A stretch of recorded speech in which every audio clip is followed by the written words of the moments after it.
I drink pee, right? What? Do you want to do me? My boyfriend's drinking my pee. Just so you know, plans. Drink my pee, yes. Oh my god, like a plan. I watched the 90 Day Fiance Before the 90 Days Season 7 tell-all so that you don't have to. We open with Loren enjoying the streets of New York City, and if you don't know how I feel about Loren, I don't think he deserves to enjoy anything. I feel like I'm misunderstood. I mean, I might have unconventional views compared to some of the other people that are here today. In this clip, he says his views are unconventional compared to the rest of the cast, but he doesn't care what they think. But dog, you're cheating on your partner as a hobby. It's not unconventional, it's just cheating. Loren got gonorrhea cheating on Faith, and honestly, I hope he gets it again. Brian wheels in and goes, I hope Ingrid is finally revealed, whatever that means. We meet Vanja, who struts in with a big bag of, it's like baggage, the Jerry Springer show that I bring up every now and then, of drama between her, Bojo, and Josko. The first interaction we see is between Brian and Loren, and immediately Brian is like, bro, you have too much baggage. You're not Denny's. You have to stop slinging slash 24 hours at a time. I'm worried you're going to get another STD and your 50-cent hot dog is going to fall off. Loren is like, don't worry, bro. That's not what happens when you get gonorrhea.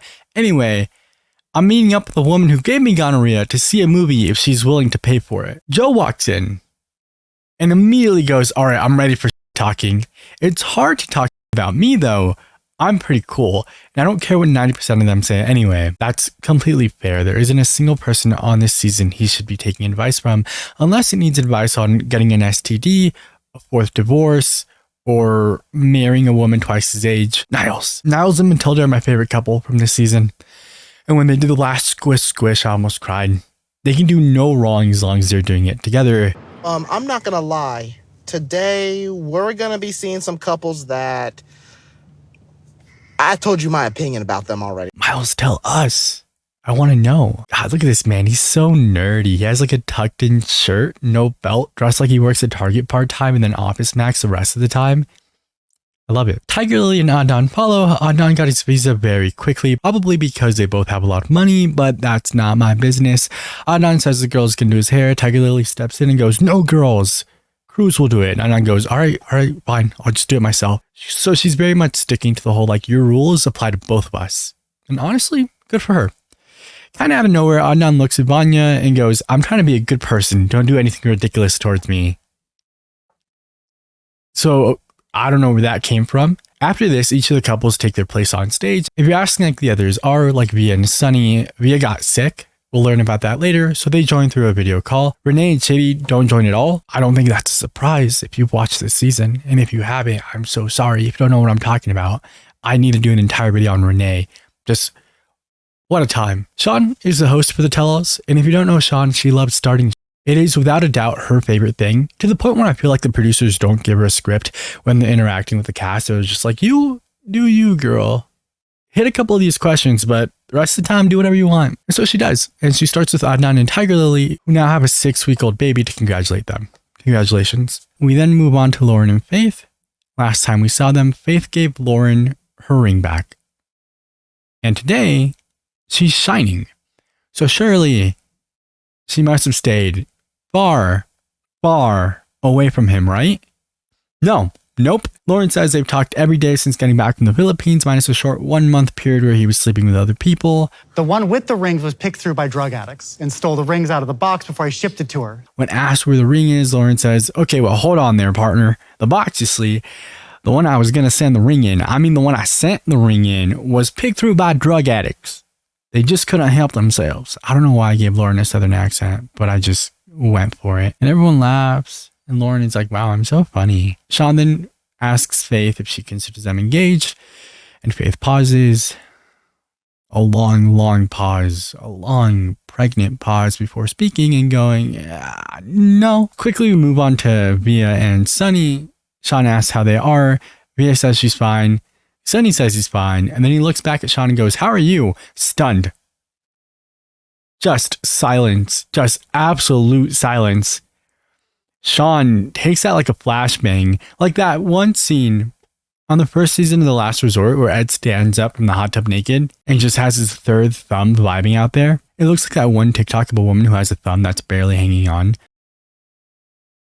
Via isn't there in person because she's sick. She says that after months of tests, they found gallstones and she's lost like 15 pounds during that time. And she's a small woman, so 50 is a lot. Hopefully she's okay now. We move on to Vanja and Bojo. If you don't remember Bojo, let me run you through that real quick. Bojo plays basketball. Notice I didn't say professionally or for a living. He plays basketball in his free time, and since he's unemployed and lives with his mom, that's all his time. He was a professional basketball player, but ended up being replaced by bigger and younger players. And since then, he's just been vibing, talking to women, and at some point, he ghosts Vanja. Months later, he comes back and says, sorry, I was in a relationship, but it didn't work out. Can we try this again? And Vanja goes, yeah. Okay, sure. Cool. And eventually she flies over. She's not had sex in years and is very much looking forward to being physical with this man. They meet in person. They hug. But he won't kiss her. So she's like, bro, what? And he dribbles around the question and finally says, my bad, G. Half-court violation going for a hug and then backsies on the kiss. That was so stupid, Max. I need a second camera like right here. I wrote that. I wrote that down. Read it. And then left it in here anyway. Your ball. And she's like, what did you just say to me? And he goes, I didn't want to ruin the friendship. And she's like, bro, I flew across the world for this. And so he goes, listen, I know just the thing we can do. He takes her to meet his friends. And all of them are like, bro, you're fumbling. And he goes, can't fumble, dude. That's a different sport. His friends bewildered at this point. I think that's the first time I've ever said the word bewildered. By the way, I also wrote that in. This is fake. This is just not. Hi. I wrote a script for this one. Normally, I just have ideas I want to hit and then I talk to them. Anyway, they're like, whoa, dude, go get her. So she runs out of the bar crying. Why doesn't he want me? He runs after her. Vanja, wait. We could still be friends. Obviously, she doesn't like that. She says no. She decides to go home, calls her cousin and goes, hey, I'm going home. And her cousin goes, you're already there. Download a dating app. Jump ball. We stop there. We'll come back to them later. Shauna seems pretty uninterested and we move on to Joe and Magda. Immediately, Shauna's like, so why were you calling her Magda the whole time, bro? Because Joe was calling her Magna instead of Magda. People in Poland call her Madja, so it gets a little confusing. Miles and Matilda have not seen each other in 10 months. It's hard being apart from each other like that, especially because our love is really freaking strong. And these are the two that should not be apart. Last time we left off, he just lost his job, so I'm sure we'll get an update there. Brian and Ingrid are still broken up, but apparently Brian is seeing someone new. We are broken up, but I'm with somebody new. And so is Ingrid, and they're learning this about each other now for the first time. We roll all the way back to Loren and Faith, and Sean asks, okay, no engagement ring, but boyfriend, girlfriend? And Faith goes, yes, we're back together, but not engaged. Faith starts crying, and Sean asks why. Faith goes, he's my first boyfriend, and it's hard. And is it that just you feel trauma bonded with him and that it's hard to let go, or do you feel like that's really true love? And Faith, poor Faith, goes, I'm a ladyboy. I'm so hard to love. And Niles, Niles goes, Faith, Mama, Loren has been showing you who he is this entire time. Believe him. And Sean goes, oh, Niles, what could you mean by that? And Niles, sweet baby innocent Niles goes, bro, when Loren didn't get his way at the end, he started making threatening gestures, alluding to Loren stabbing his own hand with a butter knife and smashing a can on his head unsuccessfully, by the way. To me, there would not be a conversation after that. And Loren goes, whoa, bro, is that how I looked? LOL, okay. And everyone jumps in after this. And Joe's like, bro, I hate the way you smile when you talk to Faith. She's crying and you're smiling like that. And Loren is like, bro, it's a defense mechanism. I'm in cover too, bro. And he looks at Bojo for help. And Bojo was like, oh, wrong sport, dude. Drops a little step back 3, but it gets blocked because he's like 5'8". Niles, my autistic king, starts a vote for whether or not Faith should stay with Loren. And it's unanimous. Everyone's like, nope. They're all being very nice and forward with Faith, which I appreciate. But she's crying. And she says she isn't afraid to be alone because she's alone anyway. She just wants to be happy. And Niles says, you don't look happy now anyway, Faith.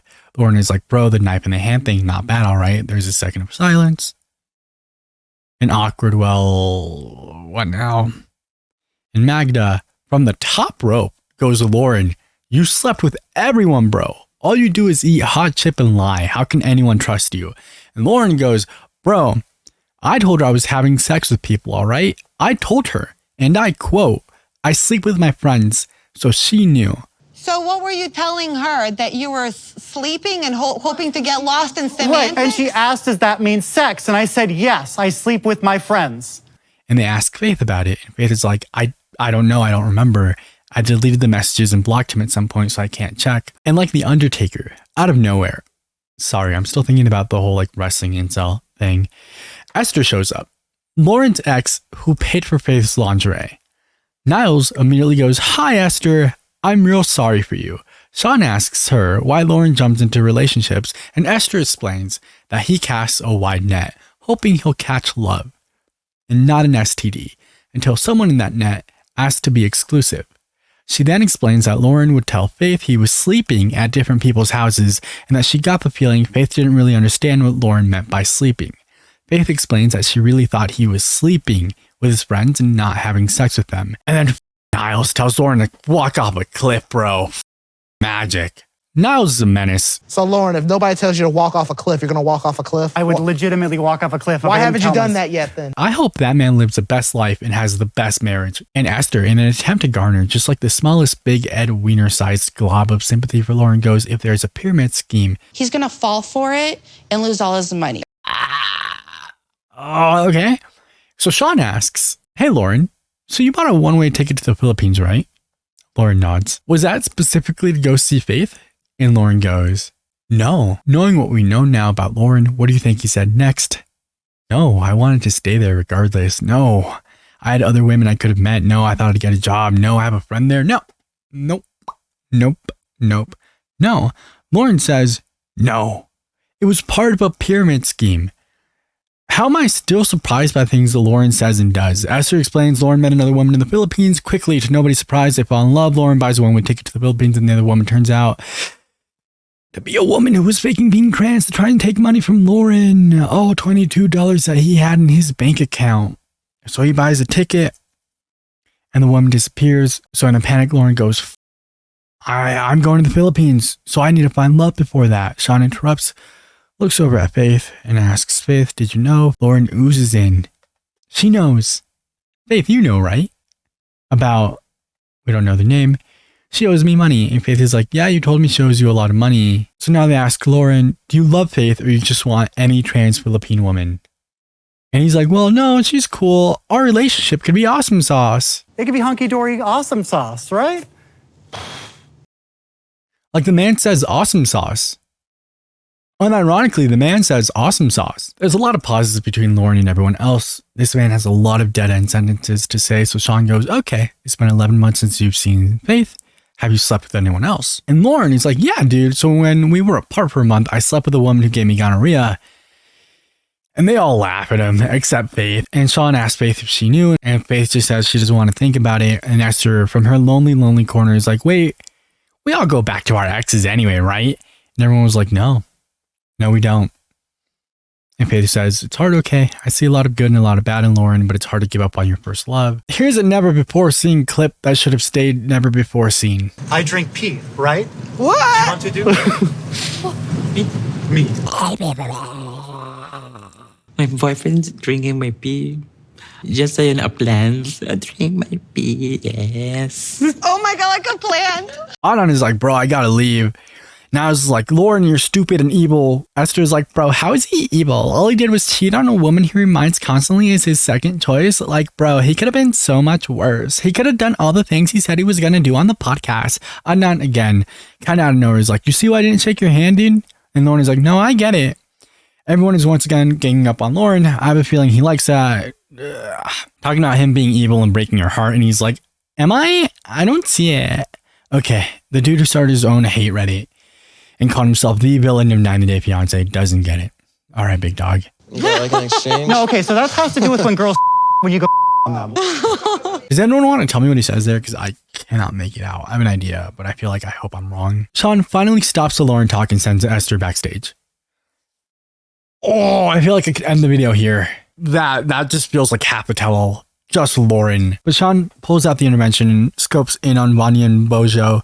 Bojo makes a joke. Hi, everybody. Nice to see you. Hi, Vanja. Everyone laughs, except Loren, because he's probably in his chair going, "I'm the funny one. Why don't they laugh at my jokes?" Anyway, Vanya flies to Croatia. Bojo is like, damn, I really feel a connection. Vanya's like, romantic? Bojo's like, friendly, but that might change. She goes, you said you loved me. And he goes, no, I didn't. There's no way I said that. And then she pulls up the text where he said he loved her. And then he laughs and he goes, damn, that is so me. I play basketball. I have visions and I love my friends. That's so Bojo. And Brian looks back and goes, bro, you could have just lied. And he's like, as a joke, I called her my wife. And in person, I'm like, bro, we have such a good relationship as friends. You're the Klay Thompson of my Steph Curry. No need to go to Dallas. Adnan is kind of funny. Vanya's cousin, Sanella, comes out, sighs. Joe asks Bojo if he has a girlfriend. Bojo very quickly says no, but that he and his ex, who was the reason he originally ghosted Vanya, reconnected as friends. And Vanya goes, damn. So anyway, his ex reached out to me. The text reads, hi Vanya, this is Bojo's ex. When did you guys start talking? He said he was going to propose to me in December, but I dumped the little man, and I'm wondering if you two were already talking at that time. I feel like he was emotionally cheating at the time. And Vanya goes, as far as I know, he was single when we were talking, and Bojo explains that he's sorry she felt that way, but he never sits on two chairs. The man has two cheeks, and unlike him and Vanya, they stick together. Bojo says he may have crossed them during a friendly time with one of them, but he never spoke romantically to both of them at the same time. So you know the MacBook cameras? Right, where you like do the thumbs up or a wave when there's a little animation that plays. That happens to him. It's actually pretty funny. Bojo says he has a meeting at 10 p.m. his time and leaves. Everyone just assumes he has a girlfriend. All right, give me Tigerlily and Adnan. Adnan is like, finally, dog. I've been waiting my whole life for this. Adnan did take power of attorney back from his brother. Reluctantly, Cruz, Tigerlily's friend and hairstylist, comes out. Everyone's main complaint here is about how they rush into marriage before meeting in person, but they both seem fine with it.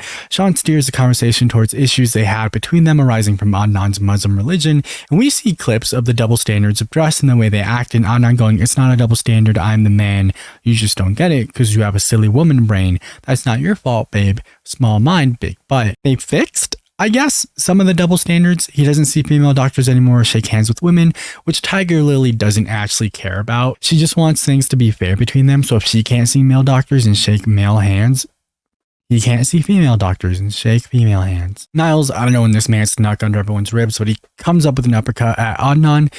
It's killing you to let Tigerlily talk, isn't it? Adnan explains that as a man, you have to be controlling since you know what's best for your family. And anytime anyone else criticizes Adnan, he just bobbles his head around. He's very obviously a 23-year-old man who's never had anyone push back against him. And I'm very surprised that people don't bring up the age gap between him and his 41-year-old wife more. We then get a scene between Tigerlily and Adnan's mom, where his mom explains that in marriage, they're both free.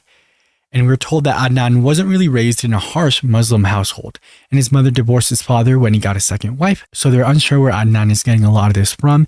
His mom asks if there are rules Adnan placed upon Tigerlily, and Tigerlily goes, yeah, like the way I dress, and his mom goes, bro, my people dress like that because we dress like that, you shouldn't have to. I will not allow Adnan or his brothers to oppress their wives. And his mom ends it by saying, no woman should be a subordinate to her husband. All people are equal. Quickly, everyone turns on Adnan and he gets super defensive. And Tigerlily, afraid of speaking out of turn in front of her husband, goes, I'm trying to phrase this the right way. Adnan says, careful, and everyone's like, yes, dude, you're being controlling. Sean asks if anyone thinks Adnan considers Tigerlily his equal, and nobody raises their hand.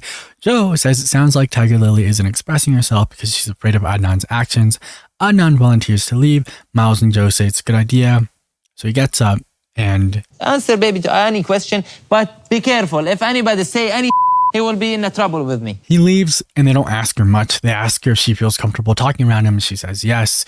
Brian is like, you're covered from head to toe. Normally you don't dress like that. And Tigerlily goes, bro, I just had a baby. I'm covered up for me. Backstage, a few of them continue to talk about Tigerlily and Adnan until Adnan shows up and asks everyone why they don't have his back like he has theirs. And Vanya goes, you can't tell your wife she has a small mind. Niles says when Adnan is wrong. Brian explains that you know the truth when you're 5 and again at 15 and again at 23 like you are now. Niles agrees, but Adnan is 23 and married and has a child and he has money. He's not going to listen. There's obviously some really good advice here about ego, but I don't know what 23-year-old is going to listen to older people who aren't living the life that he wants to live. So he storms off and he calls them losers. Adnan and Tigerlily straight leave when they come back from break, and so we move on to Niles and Matilda. Niles explains that they need another $4,000 to complete the visa process, and everyone chimes in with ideas, including asking his parents for help, but he reminds them that they don't understand long-distance relationships and continue to believe she's a scammer. A couple of the men ask Niles if Matilda might be using him for a green card. I don't think any of us really think that's what's going on between them. Just like a little squish and a bang bang. And then Adnan and Tigerlily walk back in. Adnan walks in with a vengeance, head up, here for blood. Adnan apparently at some point said, why would I take advice from someone in a wheelchair, which is definitely a time, and then explains that he doesn't see why he should take advice from someone who cheated on their spouse, didn't take care of their family, drank, did drugs, and got himself shot. And at 21, I definitely would have said the same thing. At 23, probably not. But you can learn from other people's mistakes. There's a respect in listening to things that other people have to say, specifically advice that they want to give you, whether or not you want to listen to the advice anyway. And that comes from a wrestling coach I had when I was younger. He used to say all the time that a lot of dumb people have heard really good advice from a lot of smart people, and they're going to give it to you. So shut up, listen, hold on to the parts of it that you think are smart, and move on. Brian is like, bro, you're young, you don't get it. I'm sure your wife would like to have a mature Adnan. Tigerlily's like, don't put words in my mouth. He's fine. And Brian's like, okay. Sits back down. Or stays seated. Adnan asks Matilda how Niles would feel if she wore something revealing, and Matilda says Niles would be jealous. Niles disagrees, and Adnan laughs at him. Niles confidently goes, Adnan, I will break your face. And that's where part 1 ends. We also get a very small sneak peek at Adnan and Niles face to face backstage. And listen, dude, I'm here for a fight. Let me place bets on this. But yeah, that's part 1 of the tell-all for Before the 90 Days this year. If you're here and you don't know very much about 90 Day Fiance because you're here for me, sorry. I watch the show a lot and I'll probably talk about it a lot more. Like, I'll probably have videos going on as the next season actually happens. And I really do want to do videos on Rayne and Ed and Cole and all these people who have been on the show. Kyle, do you remember Kyle? Professional sperm donor Kyle? I want to do a lot of these videos, so look for that. Anyway, thank you all for hanging out. We'll probably be doing part 2 as well. Let me know if you'd like that. All right, get out of here.